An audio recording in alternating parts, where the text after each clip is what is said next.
Welcome to the Awesome Black Dad Show, where our goal is to give life to stories of fathers in a way that empowers and encourages dad to become a better version of themselves.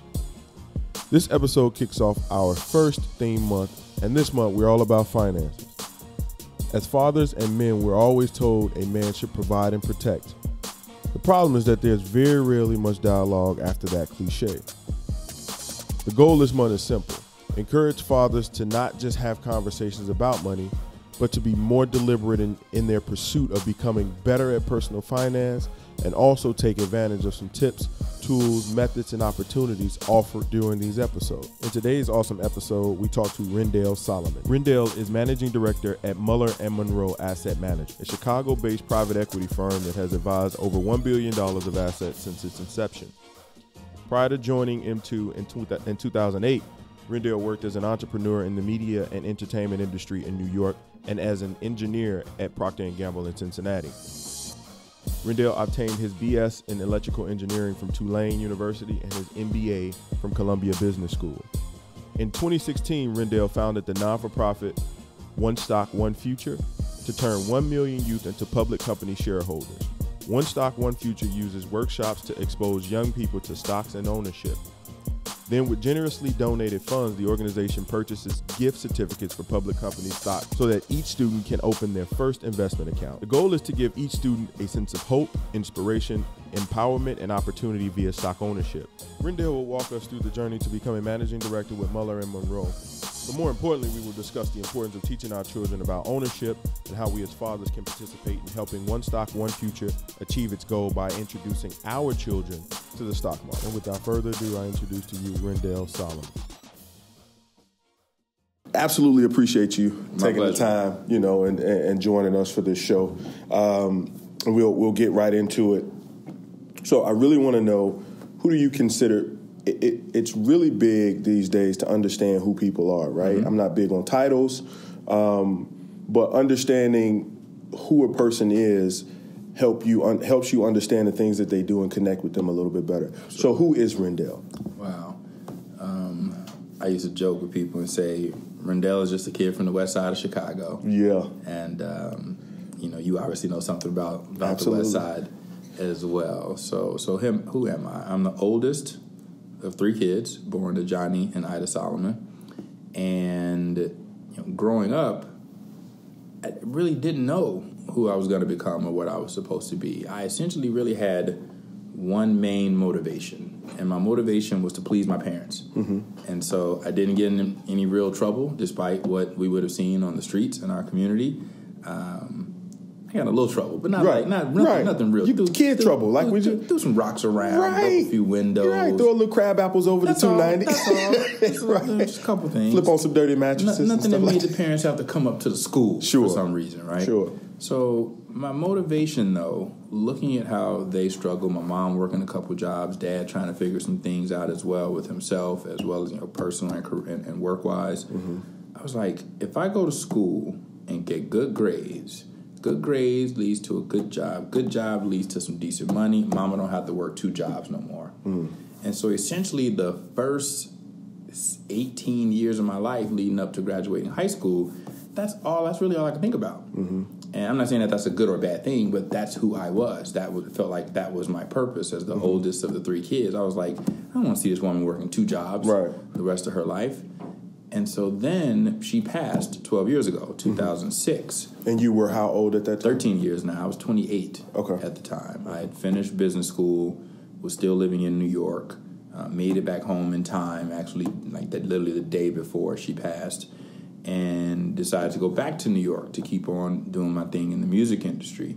And because I figured she would want me to give it another shot. But that was a really tough time because, remember, my purpose essentially still up to that point, despite the engineering degree, despite the master's in business, trying to figure out a way to get enough money so mama don't have to work. Right. I wasn't thinking necessarily about having a family yet. I hadn't really thought about trying to travel the world or some grandiose goal. Mm-hmm. And so now, with her passing, and now we're 12 years past her passing, a few years ago, and we're going to obviously get into some detail about One Stock, One Future, but who I am sort of redefined itself. And I realized that I was somebody who wants to leave this world a better place than it was when I got here, and was trying to figure out a way, how can I make a huge impact when I do that? I want to have fun. I like to party. I watch TV. I like to read. Yeah. I play chess, not as often as I used to. I still play video games. I play poker. Okay. And essentially, that's it.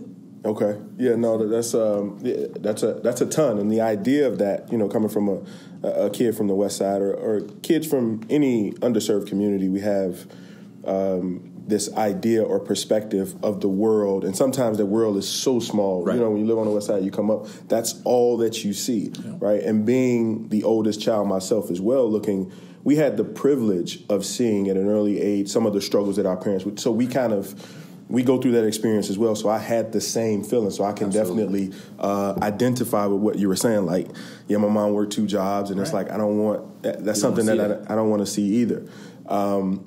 And so getting into that and that mind state, that obviously pushed you through education and probably thinking entrepreneurially as well. Tell us a little bit about the journey to who you are today, right? So what did you do after, we can start, we don't have to go as far back as grammar school, but we can start like after high school when it's time to really start making decisions for. Right. I will give you a little bit of the grade schools, the grammar school, elementary school, grade school, whatever. Primary school. Whoever's listened to it in what part of the country, right? I know what grammar school means. You see that someplace else, like, what? Grammar school? You learn literature? So my life was very linear, and that's why I will go back that far. Okay. It was linear, and I won't say it was predictable, because it clearly wasn't predictable given where we grew up. I shouldn't be here as a private equity investor running a nonprofit and managing $1 billion, right? That was not the path that one could have foreseen coming from the West Side. But I was always good at numbers and good at math. And so as I matriculated through grade school and high school, always math, always science, and so going to study engineering at Tulane was no shock. Nobody would have been surprised from anywhere, our mutual friends included, that heard Rendell Solomon studied engineering at Tulane University. That was that was predictable. But the decision to go to where I went to high school and the decision of where I went to college stemmed from the challenges in my community. As I thought about going to the next stage of schooling from 8th grade, I could think of nothing more than getting as far away from the West Side as I could. Yeah. Because I figured, I was like, I can't get educated anywhere near this community anymore. The people here, for whatever reason, remember, I'm thinking this is the mind of a 13-year-old. Right. These folks don't care about education. There's violence. I had to get out of it. I couldn't mentally process it all. And so when I learned about this fancy private school that my mom introduced me to, she worked downtown as an admin. And so she was exposed to things through the folks at her job and said, okay, let me show it to my son. So we went to visit. I was blown away. The facilities, the students, the environment. I was like, yeah, this is going to be the place for me. So I go from public school. I'd been in Catholic school for 4 years on the West Side, then public school, now private school. So I do that for 4 years, graduate. Which private school was that? The Latin school. Latin school, Chicago. Yeah. Came out in 96 and said, okay, now I got to look at college. No one in my family had been to school. Older cousin went to Illinois, Southern Illinois University. So she was the first person I knew in the family to go to college. They had a couple other cousins, I think, went as well. One may have gone to the Army. But no one that I knew had gone to, like, Ivy League or even really left Illinois. A lot of my family just didn't leave Chicago. Oh, yeah. You'd be surprised. People from the West. I have cousins that are in their 40s. They were in their 40s before they actually had been to the Taste or been downtown. Wow. We'll definitely come back to absolutely. That. I got a taste of that, pun intended, early on, again, because of Mom's job downtown and me going to Latin, which is on North Avenue and Clark. So I rode that 131 back when they had it on Washington or 20, rode that downtown, took that Clark Street bus up, did that every day for 4 years. Man, that was a long trek from the West Side to Lincoln Park. And so I'm thinking about college.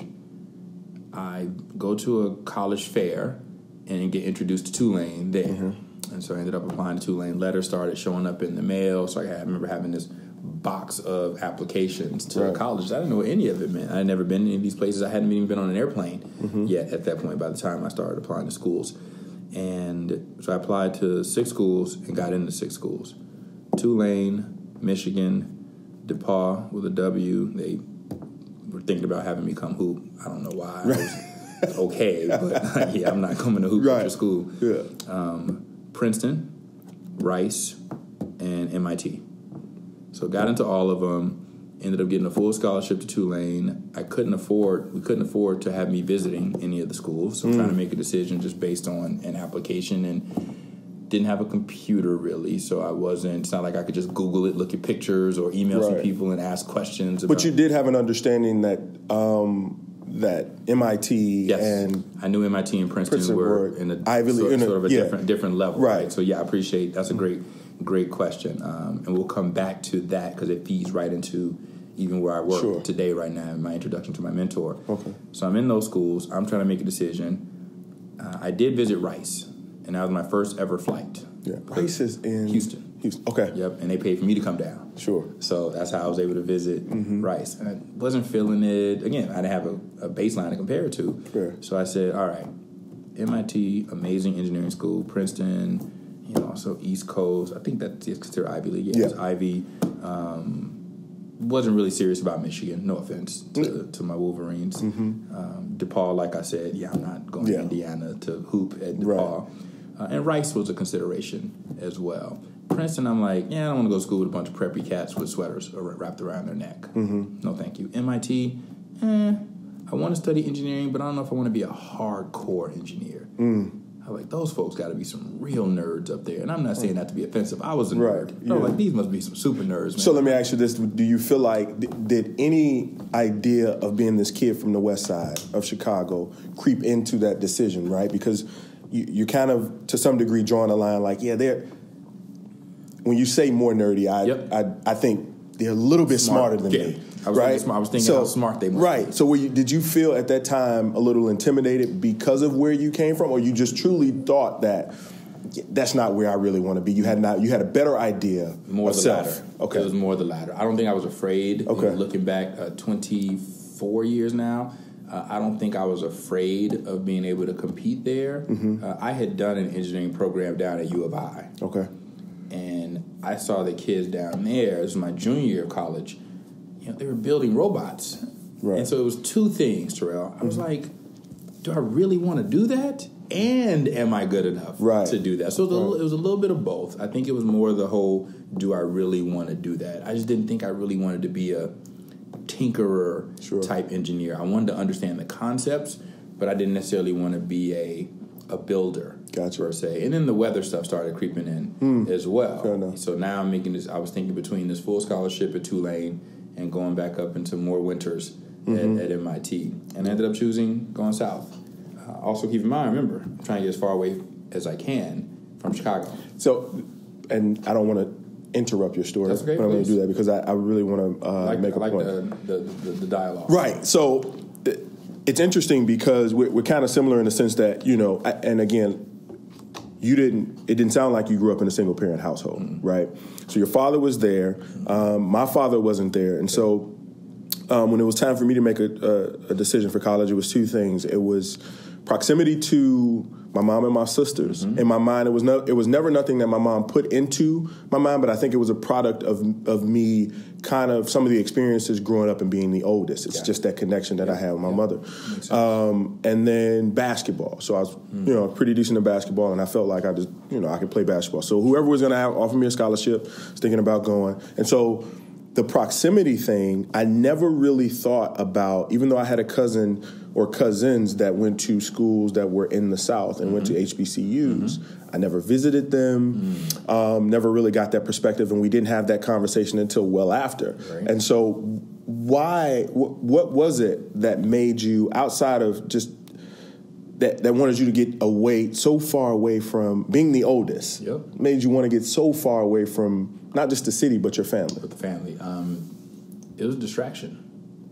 Yeah, the family was a bit of a distraction for me. So my father has struggled with alcoholism. Okay. So we had that going on in the house. You got mom working the 2 jobs.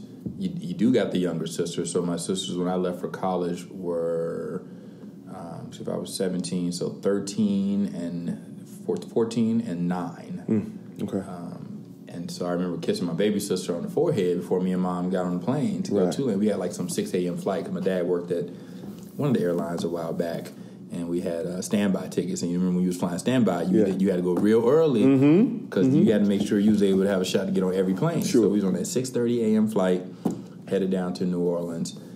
But I did want to explore at the time, and I knew that, and my mom's health was, I don't know if it was failing that early. I'm trying to remember where it was when I was leaving high school, but she wasn't in the best health. Right, she ended up passing several years later. But I was like, you know what? If I'm around, if I can just get away from it, then maybe I can ignore it. Again, this is me thinking back, 23 years. If I can get away from it, it won't be as much of a distraction. It's almost like that issue that folks have where if you ignore it, then it's not really happening. So I honestly think that was part of it. That if I could just get away from it, then I don't have to deal with it. It was a little selfish. Yeah. I think it was definitely a little selfish. No, I think having kids now, it makes me understand how important it is, how important exposure is, right? Yes. When you talk about your early stages and your mom being downtown and you having the opportunity to go from Catholic to public, then to, Latin, and to private, and you understood. And then once you get into those different spaces, you get to see a different type of kid, different type of parents, and a way of doing things. And so now your mind it brings down these barriers. And again, we'll get into it a little bit too, because we talked about it before, fear, right? The fear of the unknown. Why would somebody that grew up on the West Side and the downtown is literally 10 minutes away from you don't go? You can see the Sears Tower. It looks... You don't see it. And you just don't go. So we'll get into that a little bit later. But shirt I'm wearing right now, my buddy's organization. That's what it's all about. Bringing young kids to parts of Chicago that they would never see otherwise. Yeah, absolutely. And that's huge. I mean, it literally can change your entire perspective. And I sort of use that same mindset when I relate it to One Stock, which we'll get to, is this idea of exposure and how it can open up your eyes to things. And so when I left Latin, headed on down south, and did my 4 years studying engineering. Okay. Almost transferred to MIT, though. So I've actually turned down MIT twice. Huh. Yeah, that's a funny story. Yep. Let's get into that funny story. Let me tell you that one. Yeah. So I get introduced to my current boss and mentor, Andre Rice, back in 1996 as I'm graduating Latin, literally that summer.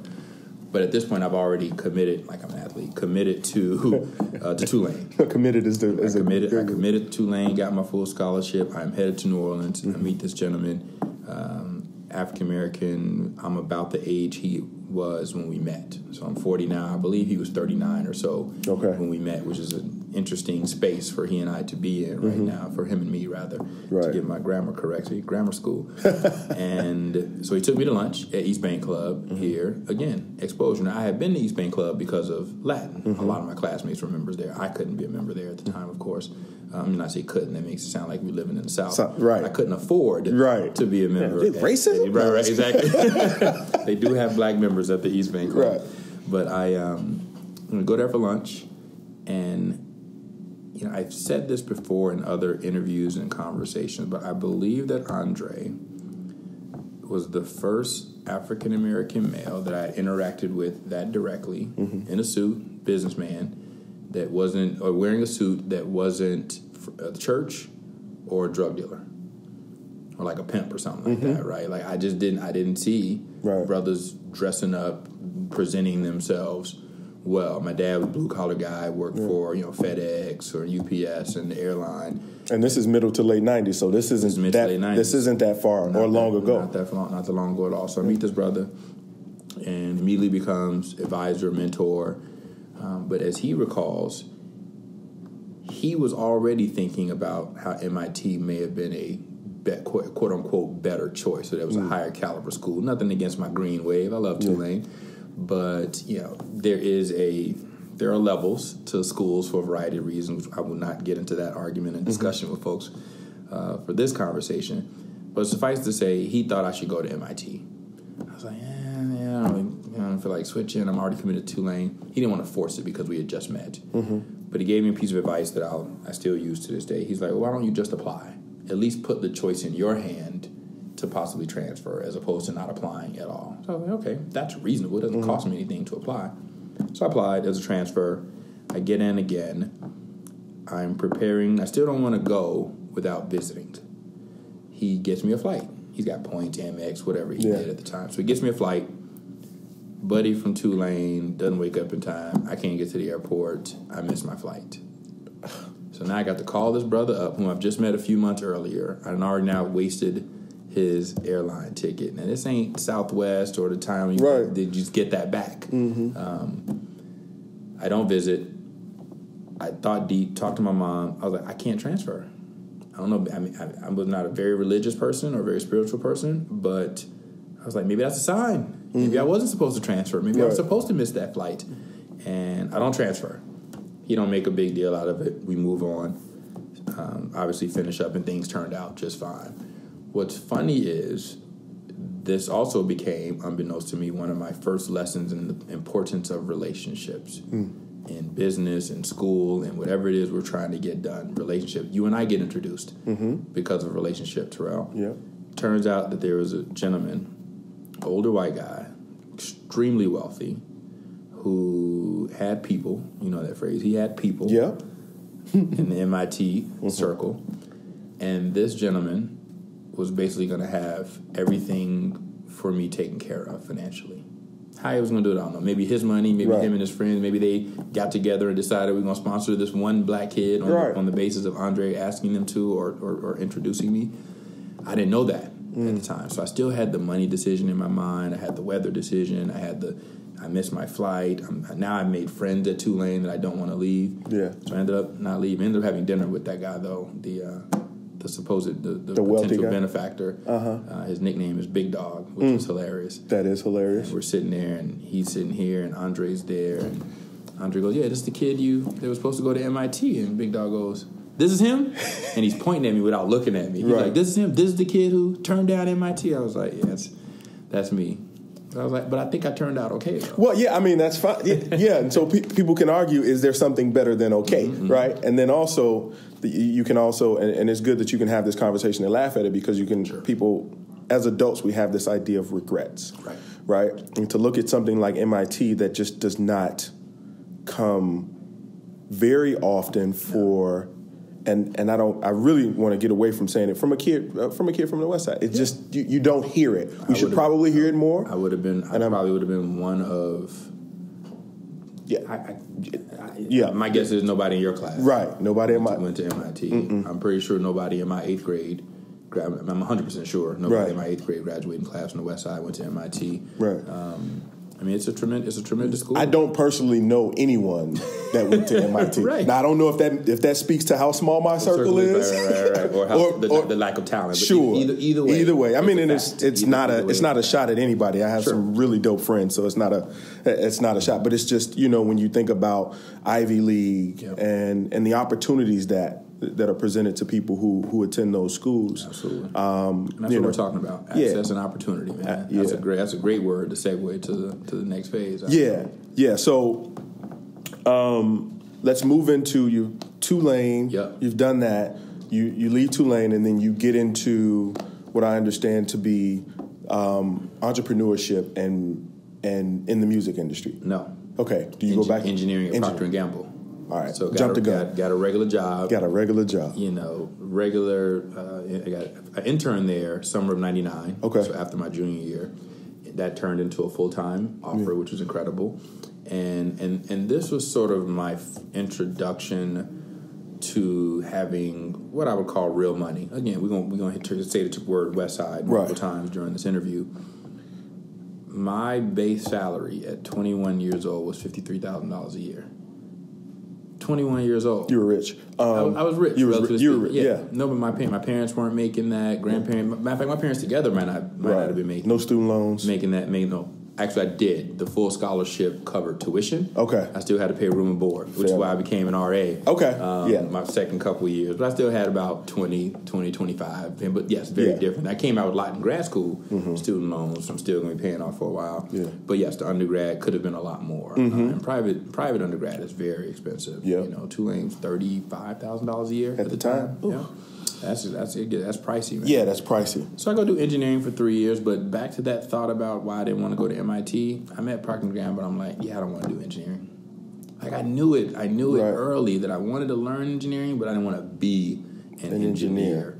And so that's when I ended up leaving to go get my MBA at Columbia in New York. Okay. Yeah, I'm happy to share any of those stories. Yeah, no, I mean, it sounds like that. I mean, you just the idea of education, is deeply rooted, and I get it. I mean, I knew I was going to get another degree at some point. And so, what I would like to get into is, now we're getting into the phase where it's like you're really thinking about you've done the day work, right? Yep. Now you've gotten out of college and done the traditional path, going back to business school, and music, and now music, and the idea of entrepreneurship. Sure. So, what I want to know about is where did that spirit of entrepreneurship come from? And then what was your experience once you decided to jump into the music industry? Excellent. So the interest in music developed while I was at Procter & Gamble in Cincinnati, trying to figure out the next phase of my life. So it wasn't my first choice, becoming an entrepreneur and getting into music. The first choice was actually just switching functions in Procter & Gamble. Right. So had I had an opportunity to get over into marketing or sales side of the business and less on the engineering side, again, things could have turned out different. Forks in the road that we take. Yeah. But those opportunities weren't open at the time for a couple of reasons. There were some external things going on in the company and competitive landscape that prevented me from moving into another group. And then my own skills or lack thereof. I had studied engineering, been working in engineering. It was a little bit of a leap to get over into marketing, but I was trying to build relationships. So I did that for about 6 months to a year. And then when I finally realized there wasn't going to be a path to actually make that career jump, I was like, I got to get out of here. And then the company went through some separations with people, and I had an opportunity to take a package as I was headed back to school. So I was like, you know what, this is going to be the move. But the music interest came from a buddy of mine at the time who left and took a package and became a producer full time. So I'm hanging out with him. He's doing beats. You got homies that do beats. Everybody got a homie or two doing beats, right? Yeah. But for most of them, that's all they do. That's all they're going to do is do beats. It's never going to become a career. But he actually landed a beat with Foxy. Then he lands a beat with Fabulous. I'm like, so he's getting checks from Def Jam. I'm like, this is crazy. Right. So I'm watching this happen. I'm still hanging out with him in the lab till 3 a.m. I got to be at work at 7. Right. I was like, man, these two worlds can't coexist. That's too much. I can't work from 7 a.m. to 4 p.m. then be in the lab from 7 p.m. to 2 a.m. just hanging out.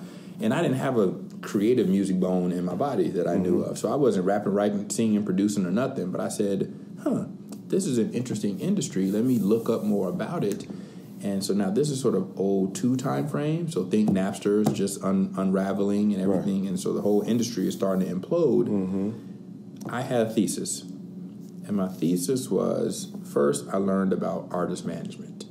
And I realized that that was probably the closest to what I was currently doing at P&G, which is project management. So I'm managing budgets, schedules, resources, people, tasks.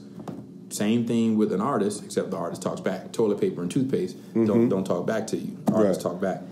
So I was like, okay, maybe I can be an artist manager. Maybe I can manage an artist career for them.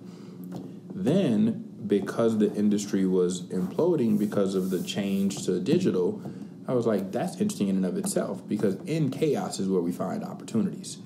So put those two things together. That's how I landed on artist management and ended up making my way to New York to try to do that. And one of the best pieces of advice I got in music, if you're going to be an artist manager, you just need a dope artist. Yeah. Period. Full stop. Yep. I was like, I used to ask friends, and I was like, there's got to be something else I can do. No. You need a dope artist. You get a dope artist. The rest will handle itself. The rest will start to handle itself. It's still going to be hard work. And the three things that I could offer to an artist are what? My time, my expertise, and my relationships. I had no expertise because I didn't know the industry like that. I had no relationships because I'm in Cincinnati versus New York or LA or even Nashville or Atlanta. But I did have time. I had time. And so I ended up connecting with a couple of artists in New York, gave it a run, but it didn't pan out. It didn't pan out. We got close to a deal. And what I realized, Terrell, is that, I'm sure the word passion has come up many a time in many of your interviews. I'm not passionate about the music industry. I am passionate about business, though. I like seeing businesses do well, grow. Even like seeing them fail sometimes, because there's a lot of learnings that come from a failed business. So I just like to see the evolution of business. Working now as a private equity investor, I am smack dab in the middle of businesses growing, right? Because we're providing the capital that helps them grow and build and acquire other businesses and expand their product lines. So I left New York again. So now a lot of things are happening at the same time. Mom passes February 2006. I'm still in New York. My health is starting to decline as well. So I end up with some heart issues that I'm sort of inherited, but also I didn't have great habits in New York. Remember, music industry, I'm drinking, I'm partying, I'm eating horribly, I'm not resting, I'm not exercising, and I have no health care. No health care. Yeah. And so finally all that came to a head. Artists not getting the deal that I want. I said, you know what, I got to go back to Chicago and figure this out. Call up the same mentor who tried to get me to MIT. Now, we've had tons of experiences since then, right? So we're now talking 96 when I met him. We're now at 07. I'm talking about going back to Chicago. All kind of stuff that happened during that time. I didn't crash his car. I put groceries in the refrigerator for him. He's giving me tickets to games, and I've worked for him as an intern for him as well. So our relationship continued to grow even after I missed that flight to go to Boston to visit MIT. So now I hit him up again. Say, Dre, struggling here in New York. I need two favors. One, I need a job, and two, I need a one-way ticket back to Chicago. He obliged on both. I came back, started working with him. That was 11 years ago. Okay. I thought this was going to be a 9-month sort of engagement, 6 months just to help him out with things, get myself stabilized. But it's worked out so far. So that's effectively your introduction into private equity? That's exactly what That's it how is. it... Before there was no idea of what, right? Nope. Didn't even want to be in finance. Right. And so that... first, let's back up a little bit. Let's not assume that we know what private equity is. Like, what is that business? What is this industry? So private equity is the business of buying and selling companies. I would liken it to what many in our community will know as real estate. So the same way you would go buy a building, buy it for $1, and hopefully you do some things to it to make it better. Right. Whether it's a full rehab because it's unlivable, or you just make some additions to it. Hopefully you can then sell that building for $2 if you're lucky, or even $1.50. That is the private equity industry. And the only difference is you're buying operating businesses. So these bottles of water that we're drinking right now, you could buy a bottled water business or a piece of a bottled water business and then go sell that entire company to a larger company.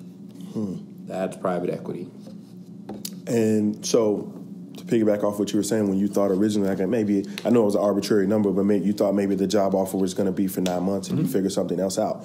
What made you stay past that arbitrary number in terms of That's not your first rodeo, obviously, in terms of doing interviews and picking good sequential questions. It's not even a plant question. So not really knowing what private equity was, even after having gotten my MBA at Columbia, right? I didn't focus on finance. I had an idea of what it was, but I didn't think that it would be an industry I wanted to work in. A couple things happened along the way. I realized from a career perspective that I was industry agnostic, that there was no specific industry that I cared enough about to want to work in it the rest of my life. Healthcare, packaged goods, entertainment. I just liked business. And so there are certain careers that lend themselves to provide that type of broad exposure to lots of industries. Consulting is one. You could be a lawyer, get exposure to lots of business, but I did not want to be a lawyer. I thought about going to law school, but I was like, too many years, way too many words. But when you think about how much time you spent in school, it's probably equivalent to what you would have spent in law school. No, B school's only 2 years. Law school's 3 years. Fair enough. It's an extra year, more expensive. And again, those words. Point made. Point taken. Keep going. Keep it moving. There's so many words. Agreed. Yeah. Documents and books. My friends who did go to Columbia Law, they literally sat in the library and just read for days. Yeah, it's a bit tough. Just read. Anyway, and I love reading now, which is ironic.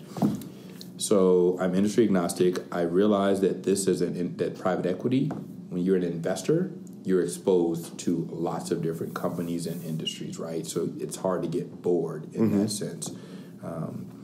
The other thing I realized, and I'm going to throw you a layup this time as far as a segue to obviously talking about One Stock, One Future, private equity is an industry of ownership. Equity equals ownership. That's the word equity means.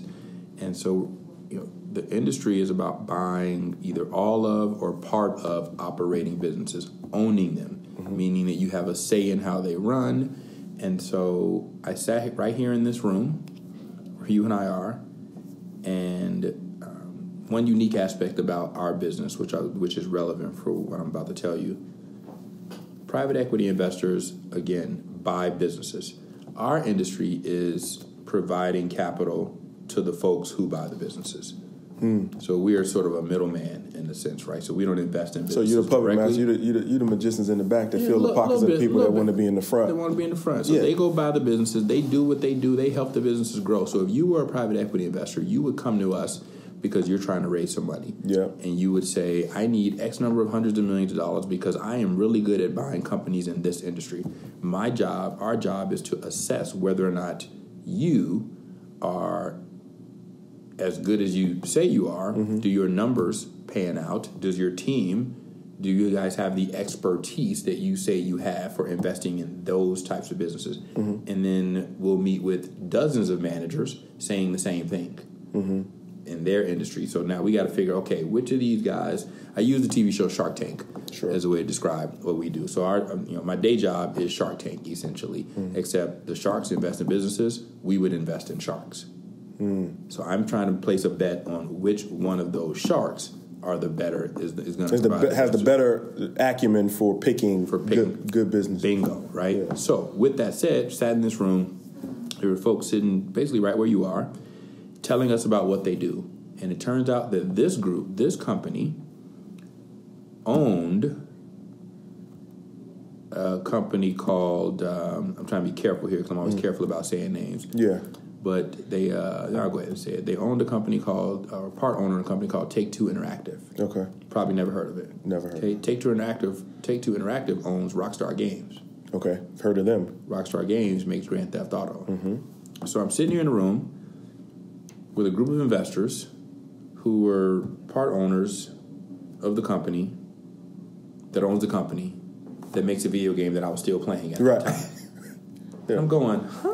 I'm 28 years old at the time, so I'm not a kid. Yeah. I'm a grown person, but I'm still only 7 years out of undergrad, right? So at the end of the day, 28, you don't know a whole lot. And if you're 28 and you're listening, don't take offense. You don't know. You got a lot to learn. Right. I'm 40 and I got a lot to learn. But that really started to open my mind up to this other side of business. Up until that point, Terrell, I had been focused on getting a job, meaning I'm going to work somewhere. Now I'm sitting in the room, potentially providing capital to the entity that owns the entity that I might work at. I might have wanted to go work at Rockstar Games because the industries that I was considering, in addition to music, was video games and sports. I was trying to go work on the business side. I just didn't want to be on packaged goods, P&G anymore. I was like, I want something cooler than toilet paper, right? Yeah. So I was like, all right, maybe I'll go work in Microsoft. Maybe I'll go work at Sony, EA. So I had thought about, I had applied to those companies. But now here I am in the room talking about money and ownership. That is what started to change my mind. It brought back a lesson that I received from a lawyer in New York as I was in the music industry. And when I was working in music, my boss and mentor here introduced me to this person years ago. And I told her my story about how I wanted to manage these artists and help their career. And she was like, blah, blah, blah. What are you talking about? I was like, I had never met this woman. I thought it was offensive. She had basically just poo-pooed on my entire business plan. She was like, you need to be where the deal is done.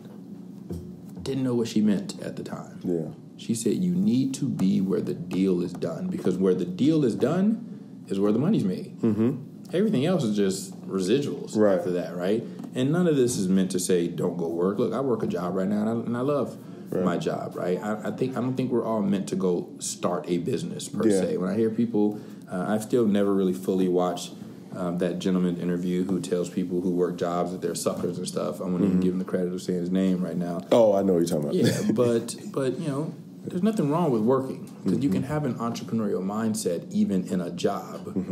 And also having a job doesn't preclude you from doing something else. Right. One isn't greater than the other. One provides a different level, in my opinion, a different level of freedom and a lot of other things associated with it. But I'm not here if I decide to go and one. By the way, entrepreneurship is hard. It is. It's not for everybody. Right. And the person that said that has some pain. Has some pain. And is still in that pain. And I ain't mad at it. Right. And I ain't mad at them for continuing to do it. I think out of that story, I think the most important thing that I want that resonates with me and everybody else, I hope the same resonates, is that how important it is to get around people that can see the best in you. So if originally when you were sitting at the table with this woman and she was telling you things, she was listening to your story, she had to see something in you that she felt like you would be best at being in this place. I don't think she was just saying because the money is up top, then you need to go there. True. That could have been a part of it, but she had to see something in you to make that suggestion. And you had to be there and open-minded enough to listen. When I got back, sort of piggybacking on that, when I got back here, and this also ties into why I stayed. So if I told you, I started to learn about this idea of ownership even more and how powerful that could be. Right. I'm at a company with folks that I know. I'm working for my boss and mentor. I had some real responsibility, opportunity to grow. That was powerful as well. Thought I wanted to be at a smaller entity at the time. Remember, I went from big, huge multinational conglomerate to getting my butt kicked as an entrepreneur. So now I'm in this firm where it's still entrepreneurial because he was still fairly new. He only founded this firm in 1999. First began actually managing money in 2004. I joined in early 2008. It's only 4 years into managing money. So I was early, so there's opportunity to grow, but there was some stability here as well, right? Yeah. I could depend on that paycheck coming every couple of weeks. So I thought that was powerful for me at the time. The other experience is I was sitting with with our executive coach, who's my boss's former business partner when he was an entrepreneur. He's still an entrepreneur. When he had his prior business, he ran a few restaurants. And I sat down with that gentleman to have basically this same conversation that you and I are having around career. What do I want to do? What am I thinking about? Because I didn't know at the time. So after telling him about my interests, the P&G stuff, the music stuff, things I liked, things I didn't like, what did I like about being here at Mullen & Monroe for right now, he just looks at me, and this gentleman's older, so my mentor is 20 years older than me. This guy is 10 years older than my mentor. Okay. So he's like 70 now, right? Okay. So really smart dude. And he goes, so you want to be a CEO? I go, I didn't say that. Right. He was like, yeah, that's basically what you said. I told him what my interests were about business and managing people and making decisions and strategy and process. He was like, you want to be a CEO? You want to do it all. Right. That's what CEOs have to do. CEOs have to have their eye on every single aspect of a business, from the mail that comes through the front door and does it go to the right place, to whether or not people's salaries are paid, to whether or not the lights are paid, to whether or not the clients are happy, to are we making good investments. You're involved in it all. So he probably was right about that. Right. I do have a CEO in mind. Right, which also lends itself, and I'll take your alley-oop and, 360. But the idea of ownership, right, and leaning into the organization that you created in 2016. 16, yep. Right? One Stock, One Future. Tell me a little bit about what One Stock, One Future is. Sure. And because I think it's an amazing story, right after that, get into why you decided to build that. Okay, let's go with what it is. Let's go with what it is first. Yeah. So what it is an opportunity to turn 1 million youth into public company shareholders. That is the simplest statement that I can make about the goal of the organization. And when I used to say that to people two years ago, almost 3 years ago. No, it was 3 years ago when I was fleshing this out. So right around now, January, February, March 8th to be exact, is when the idea first hit me. And then I spent the next month or so saying to people what I wanted to do. But that's really all it was. Oh, you're going to do this? You're going to do that? I was like, nope, I just want to turn kids into shareholders. Right. People sometimes want it to be more than that, and I get it because it seems like it feels like a powerful concept and idea to them. I wouldn't even say it's all that novel. People used to tell me, don't tell too many people you're going to do that. Somebody's going to steal it. I was like, how can you steal giving away stock? I want somebody to steal it. Right. Less work for me. Right, exactly. I'm only one person. If somebody else out there wants to give away stock to kids, that is fulfilling my mission. I want 1 million youth to feel what it means to own the companies that they already use, with the hopes as I mentioned in my TEDx, that I hope listeners go out and view that as well, Sharecropper to Shareholder, that it gives them this sense of ownership and exposes them in a way that they hadn't before. And that just maybe it starts to change their attitudes, their behaviors, and the conversations that we can have with them. So that's the why. But even before that, the inspiration was really my niece. It was my niece Cadence, a story I've told hundreds of times at this point. But I'm going to go back a little further again and sort of summarize all my experiences up until that point of March of 2016, at which point now I am 38 years old. So it's interesting, every year on my 8th, I go through some big experience. So 28 was leaving New York, making a decision to come here, sleep on my little sister's couch while I figured it out, working this job that I don't know I'm going to stay at. Mom's passed 2 years prior. It was a tough time for me. 10 years later, I found some stability. So I just had my 40th birthday in November. And I said to people, I spent my 20s accumulating debt, spent my 30s trying to get that cleaned up. My 40s is about to be about building assets right now, right? Because the debt is pretty much under control other than some student loans. But yeah, 40's got to be about building assets. But let's go from the point I think about One Stock, One Future with Cadence. At this point, you got a kid from the West Side who's gone to Latin. So that was really my first time seeing real money because of who I was around. Now I'm at Tulane, working at Procter & Gamble. I'm an engineer, got a job, business school, music industry. Mom's working, but then she passes. Now my little sister has a baby in 2006.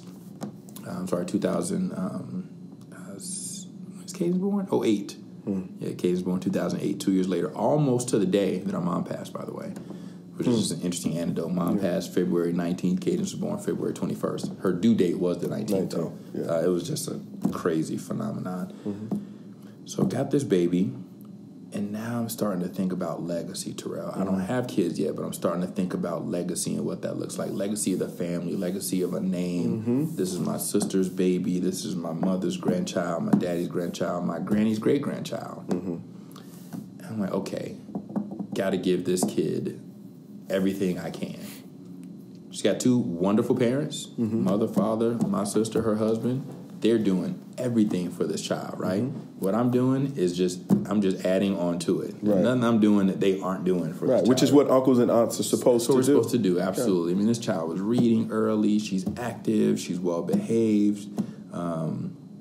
But this idea of stock ownership, I said to myself, all right, let me grab my niece, bring her downtown, and I'm going to give her some stock in Nike, Apple, and Disney. And we're going to walk into each store, and that's how I'm going to explain what she owns to her. I'm not going to get into some complicated financial lesson because going back to that fear that you and I talked about, people want to start looking at investing, and they're afraid. They're afraid they're going to mess up. They're afraid they're going to lose money. They're afraid to say what they don't know. But I was like, I want to get rid of that fear by making it as simple as possible. Let's not make it complicated. Right. All a stock is means you own a piece of the store. Boom. So we walked into Nike Town, Apple Store, and Disney Store. Told the cashier, I said, Cadence, this lady works for you now. Cashier didn't take too kindly to that statement, but it's true though. Right. If that cashier does her job well, the store sells more. Hopefully, the store makes more money. Store makes more money. Company as a whole makes more money. And if that happens, hopefully the stock price starts to appreciate, starts to go up. Doesn't always happen that way. We can't know it. I'm not recommending any particular company over the other. I'm not legally allowed to do so. That's my disclaimer for the SEC. If you guys are listening to this podcast, but my hope was that now when this child saw a Nike logo or an Apple logo or a Disney logo, that she would go, my uncle bought me some of that. Right. Tell me about a time when that came for you and for her, where that came to fruition. Like I think we had a conversation about maybe the Starbucks story. Starbucks, I think I might even got a better one for you. Okay, well, let's roll with it. I'll tell you the Microsoft story. Okay. So after I bought her Nike, Apple, Disney, we got her some more. I did get her some Starbucks, and we may circle back to that one. That is a good one. I'm going to tell you both of them real quick. Starbucks. Now that she owns Starbucks, when we think about, remember I told you, my goal is not just turning children into investors. It's about exposing their minds to things that they haven't seen before. And so you can talk about careers, Like, think about when I was applying to go to school and study engineering. I didn't have a backdrop for that. Right. Had I been an owner of a company at that time, I might have been asking different questions about what it meant to be an engineer. So with Starbucks stock, let's take the incident last year where the 2 men were African-American men arrested in Philadelphia. And there's protests and there's rioting. I don't know if there's rioting, but there are definitely some protests. People say boycott Starbucks. Starbucks decides to have a whole D&I initiative that a friend of mine worked on out west, by the way. She's a consultant that helped Starbucks through that process. Interesting. So now Cadence, being a shareholder of Starbucks, I can say to Cadence, you own Starbucks now. These 2 men were arrested in your store. People are saying don't go buy coffee from Starbucks anymore. How do you feel about that? How do you feel about these men being arrested? What are you going to say as a CEO? Not as a CEO, but as an owner. Yeah. What are you going to say? How are you going to make sure people still come to your store, but also make sure they feel safe and welcomed in your store? Now, the actual conversation is not as relevant as the fact that we can have that conversation. Because there's no perfect answer here. Right. I'm putting this child, though, who has now a small piece of ownership in a company. The size of the ownership is not relevant, right? She can think she owns all of it, for all I know. When we walked into the Nike store, she goes, "Do I get free stuff now?" So it doesn't matter. Right. I want her to think she owns the whole thing. That's okay. I asked her later, Cadence, what stock do you want next and why? Every time I'm getting ready to buy her some more, I always ask her why. And it doesn't have to be some sophisticated financial answer. When she wanted Starbucks, she simply said, well, my mommy buys coffee from there all the time, and I saw that their stock was up today. Hey, good enough for me. Good enough for me. She sends me a text message. So now we have a text conversation about it. And I asked her about what stock she wanted next. And she said, what about Microsoft?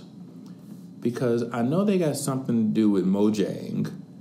And I know Mojang makes Minecraft, but Mojang doesn't have its own stock. So I'm like, huh? I'm confused. Right. I don't know. I know what Microsoft is. Right.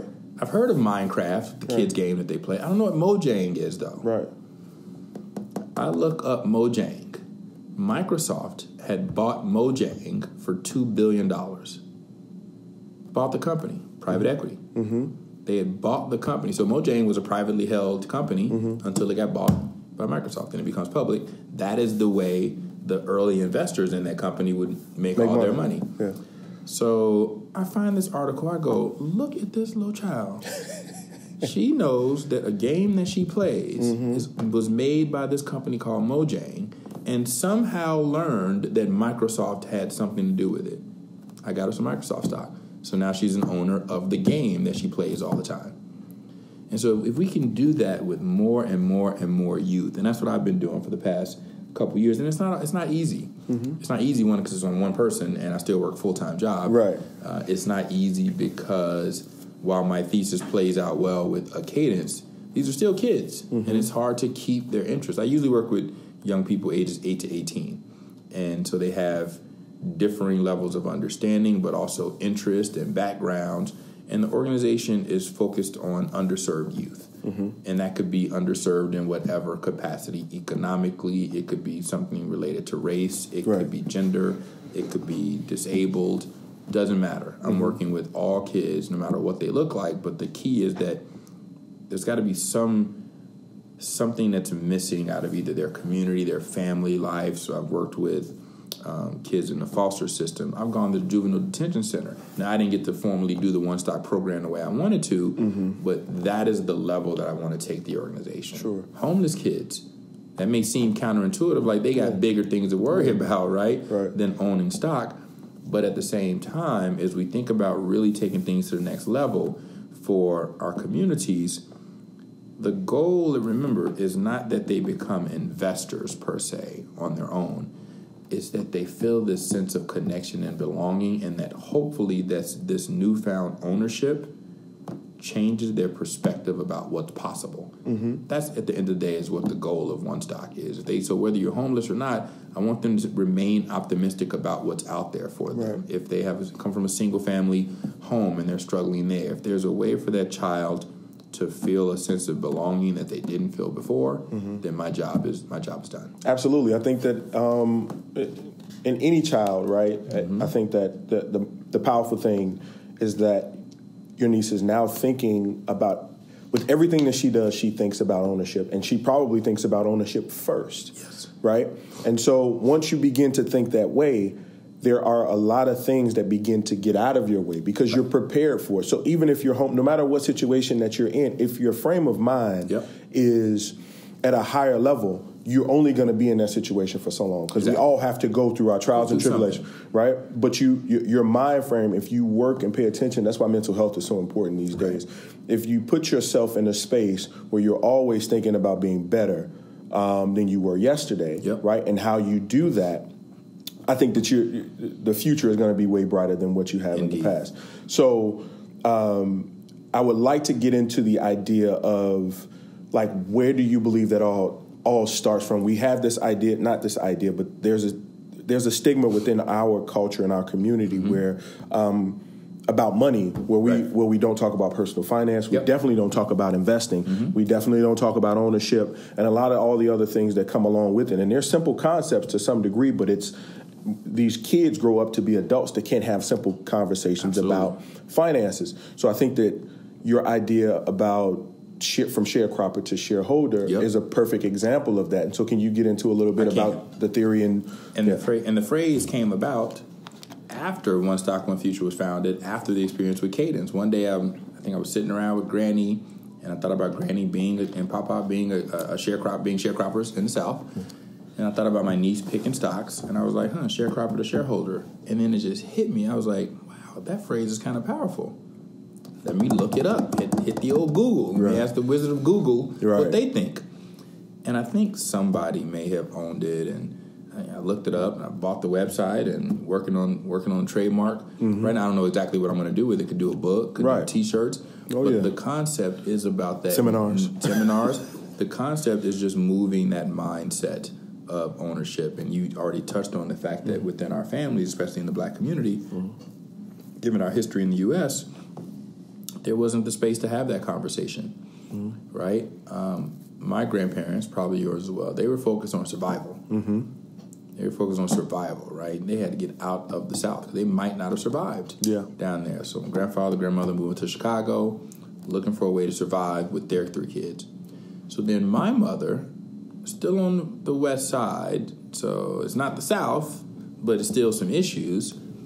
They can think about something a little different than survival. They can go to that next level, still focusing on food, shelter, clothing, but now adding that second component, education. Right. So that's where my mom focused, right? So Granny and Papa got us out of the South up here. Mom made sure we had education.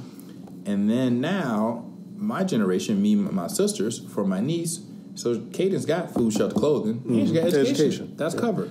What's next? The finance piece. And what's unfortunate is, Granny and Papa, unfortunately, bless them both, they couldn't really talk about it. That just wasn't their thing. Nobody taught them. My mom knew enough. She was very giving, probably way more giving than I am. I ain't gonna lie. My mom would give her last dollar plus 2 more. I'm sorry. Hey, family, if you're listening, love y'all. I give you an envelope, like I said in the movie Friday. I give you an envelope. You need to go find a job. but anyway, Mom did know. She knew about giving, and she knew about managing her money in a way to make sure that her essentials were taken care of. So now let's go down to the next level, and that's where we have to start talking about ownership, assets, and even having the early conversation, giving young people a chance to be involved in the budgeting of the household, giving them an allowance. Or then, like I said, through One Stock, that engages them in the conversation as well. And I think that the more we do that, and the other culprit, obviously, is our educational system as a whole. We could have a whole other hour talking about that. But, my thoughts about our education system are starting to shift quite a bit. I never thought it was perfect. But now I'm starting to think, man, what are the kids learning? It's not, a lot of it's just not useful. No, it's not. It's just not functional, right? The fact that learning about money is not considered a basic core curriculum the same way English or mathematics is, that baffles me. We send kids to school from ages 4 to 22 straight a lot of times, right? Assuming they go to college. Obviously, there are other paths. But let's say you go to college. So you graduate at 22, no real life experience. None. And you're being asked now to have a job, manage money, buy a home, start a family. Yeah. It's the same concept of a high school kid going to the NBA and getting millions of dollars. The same concept is the same for you when you... Or 50,000. It was like, I don't know what I'm supposed to be doing with this 50. I got an advance, Terrell, of 1 month's salary, which is about, I think it was close to $5,000, right? Yeah. Most money I'd ever seen at one time. Mm-hmm. I need a car, okay? Because I'm about to drive from Chicago to Cincinnati to move. Mm-hmm. I tell Andre, I want a BMW. I figure I deserve a BMW. Why do you deserve it? Yeah, I worked hard, man. I got this degree. You know what? Nobody else in my family got it. I'm getting a BMW. He talked me out of a BMW. Talked me down to an Audi. Right. Okay. Talked me down to an Audi. Right. So that's on me. So I buy the Audi. My car note is $500 a month. Insurance is another probably $150 or so. And my down payment was... probably $4,000. Okay. How much was my $5,000? Okay, $5,000. So that's down to a G. Other stuff I got to buy just to get down to Cincinnati. Right. So now I got this fancy new car, which was not as fancy as I thought. A buddy of mine called it a souped-up Sentra, by the way. That's when I started realizing branding, right? Yeah. And it was. It was basically an Infiniti G20 on the chassis of a Nissan Sentra. And I drive down and I realize, crap, I only get paid once a month. Right. Hey, Andre, I need another favor. Yeah. This is before the job and flight favor. Yeah. I think I need to borrow a couple of dollars, Chief. He's like, all right, how much you need? I was like, I don't know, $3,000 ought to do it. Right. Figured I would cover at least a month and a half or two for rent. He goes, I tell you what. Get your check for $2,200, but you're gonna sign a promissory note for $3,000. Remember, I mentioned quickly earlier in our interview that I had crashed a car. Yeah, that was $800 of damage that he ended up covering. So he put the $800 that I owed him from a while back in there. $3,000 paid that back to him at 7% interest. Oh, so that was one of my earlier introductions to money. I had a credit card already in college and student loans, but this was my first personal loan that I had to pay back. So, having those conversations about money early are powerful because even given my fancy education, I still didn't get it. I still didn't know what to do with it. And I'm still learning things. Yeah, it takes a few losses to learn a little bit about money. When you lose your money a couple times, lose your mama's 20 once, but then lose the 20 out your pocket, and it's your last 20. It starts to hurt. Yeah, you might safety pin that thing to your... Or you start looking at that credit card statement and realize that 100 you spent has actually turned into 180. Yeah, like, whoa. Ridiculous. You got to pay this thing off faster. So, and I know, we're wrapping up here. Sure. What do you think we need to do? And I say we. I understand that you don't have kids at this point, and surrogate is probably the wrong word because her dad is in her life, but you're playing this role in terms of being an uncle, so you take some responsibility in that as well. You start awesomeblackUncles.com. Yeah, I could do that. Come on now. Yeah, come on now. Write that down now. I get that is awesome black uncle. Right. Awesome black aunties. Yeah. So I mean, and it's very important. What do you think? Because you're in the industry of investing and finance, what do you think as uncles and fathers that we need to do to begin to change some of that, beyond the one stock, one future, to begin to teach our kids about ownership? What are some steps that we can take to begin to do some of those things, right?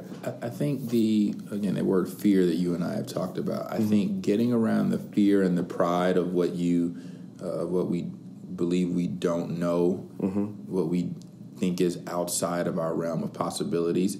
And that's a much deeper psychological, mental item. Like, I honestly don't have the quick answer for that other than we have to have these types of conversations that you and I are having, right? For every family, for every sibling, for every child, for every friend that we have a conversation like this with, we start to move the needle. I have had one of the most powerful things that have come out of my whole branding platform around money and finance and investing, even though I'm not allowed it to coalesce as well as if I had a professional helping me do it. But people know I'm the money dude. People know I work in money. People know I talk about money.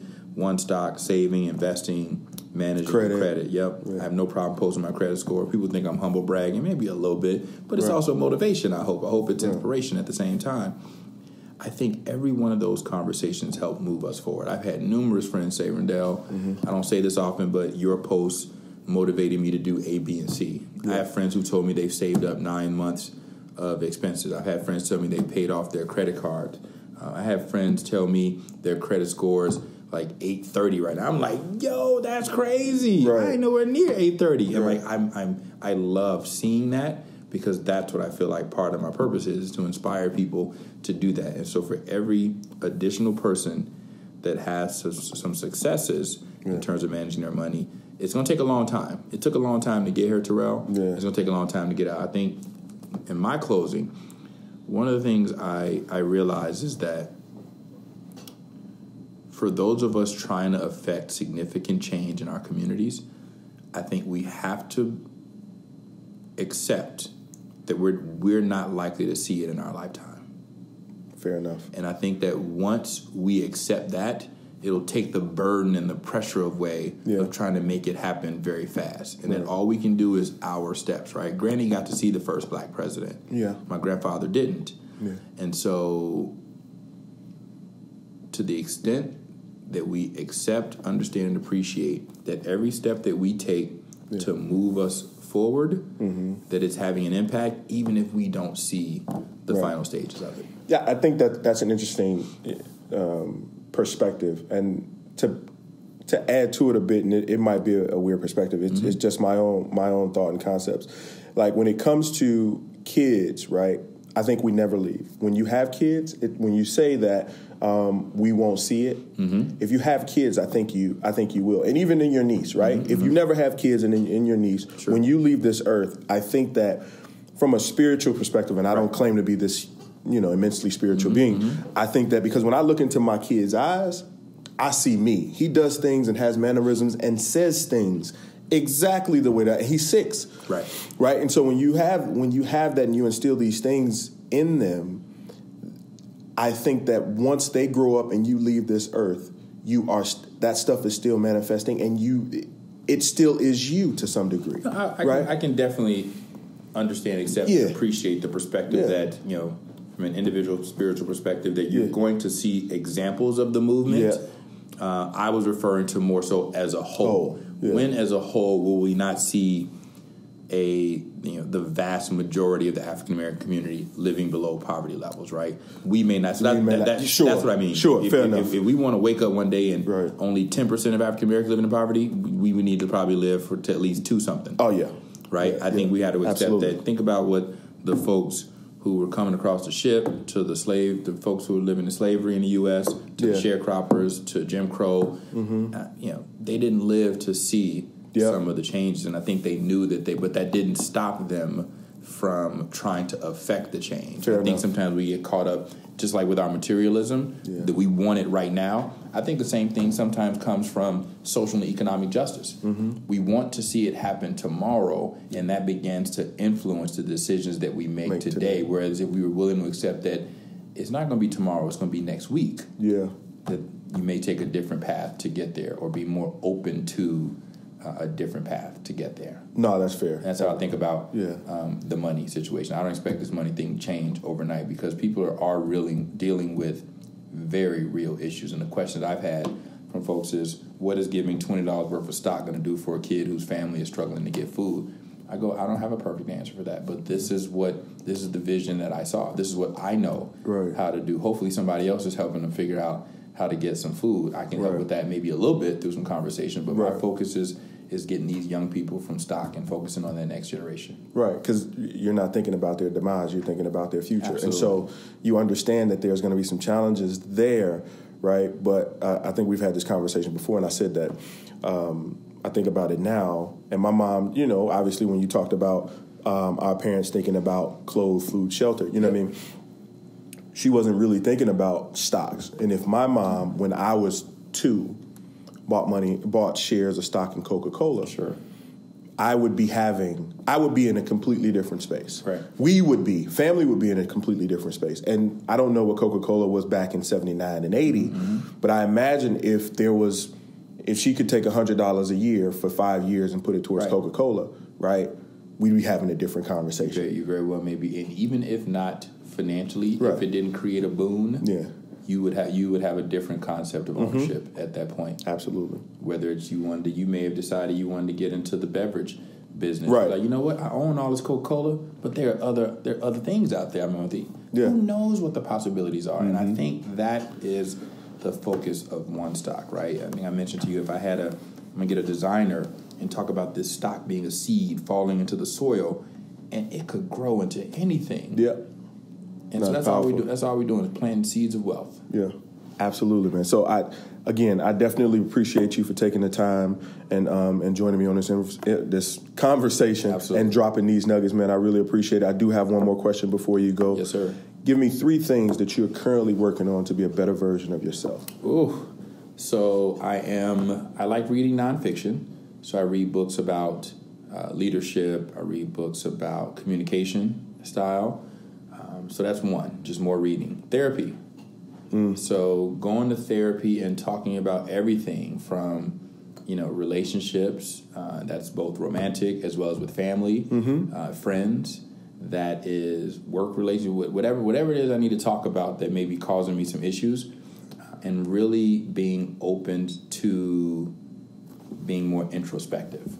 I think most of my life, I always focused on what was happening outside of me that was causing me problems, and what are you doing wrong, Terrell, because you're making me upset, as opposed to why am I allowing you to make me upset in that situation. So reading, therapy, and being introspective.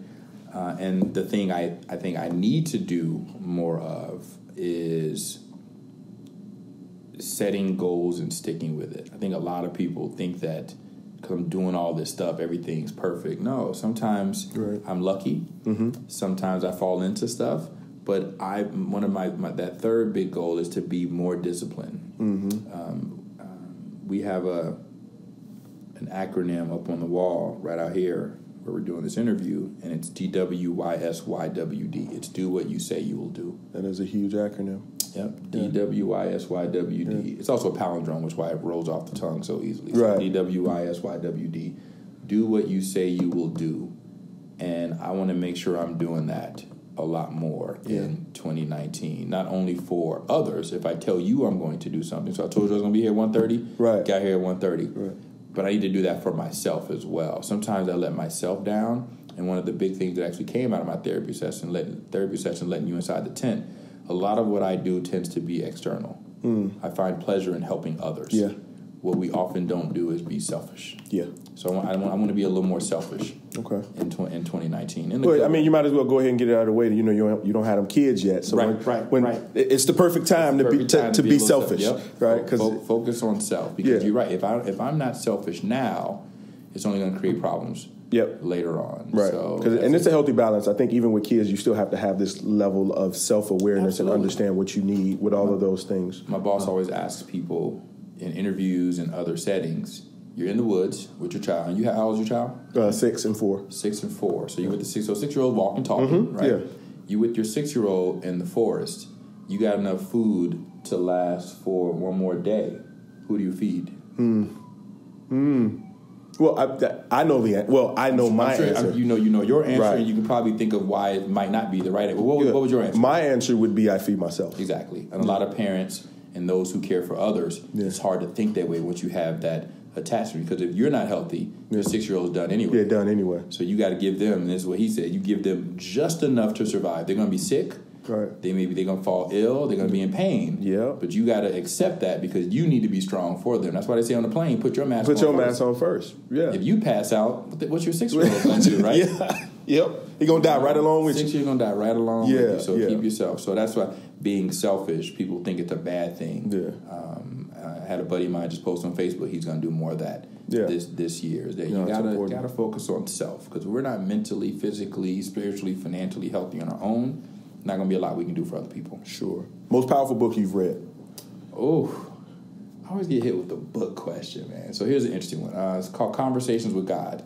somebody else recommended it as well on the podcast. Especially as someone who's, even though I grew up in Catholic church, raised Catholic, baptized, all that good stuff, I struggled with that particular religion and religion as a whole, organized religion. I sort of struggle with, and I do believe in God or some higher power. I don't believe all this is an accident. Yeah. But in finding that connection, I read that book, and it just sort of, I don't keep it up on the wall or anything like that, but it just opened my mind up to other possibilities of why we're here and why this, why life even exists as we know it. Yeah, I was told that it breaks down it gets you away from some of the religious constructs and indoctrination that we've had growing up, and it broadens the perspective. It does. And so I definitely need to pick that up. So I appreciate you for joining, man. Thank you very much. Look forward to hearing it. Yep, absolutely. Peace. I hope you enjoyed this episode on ownership and investing. I know I truly did. If you're interested in introducing your children to ownership by way of stocks, please send me an email at info@awesomeblackdads.com or shoot me a message via our social media pages. That's Awesome Black Dads on Facebook and Instagram. If we can get at least 10 participants, we will set up an awesome workshop where your children can not only learn about owning stocks, but also purchase their own share of stock for free. Yeah, I said it, for free. I think it's a wonderful opportunity, and I look forward to seeing you in the room with us. Now, that will be a workshop being fostered by Mr. Rendell Solomon through his One Stock, One Future program or organization. So I look forward. Please, please, please send that information over. This is a wonderful opportunity. Subscribe now on Apple Podcasts, Stitcher, Spotify, or wherever you're listening to this episode. You can find a link in the episode notes. Simply tap or swipe up over the cover art. You will also see other affiliate links pertaining to books or products mentioned in this episode. Please support our show by checking out those links if you're interested. Those clicks will provide our show with a small commission if you decide to purchase. If you like what you're hearing, we would love for you to give us a 5-star rating and tell your friends how to subscribe. I'm your host, Terrell Lindsay, and until next time, be awesome.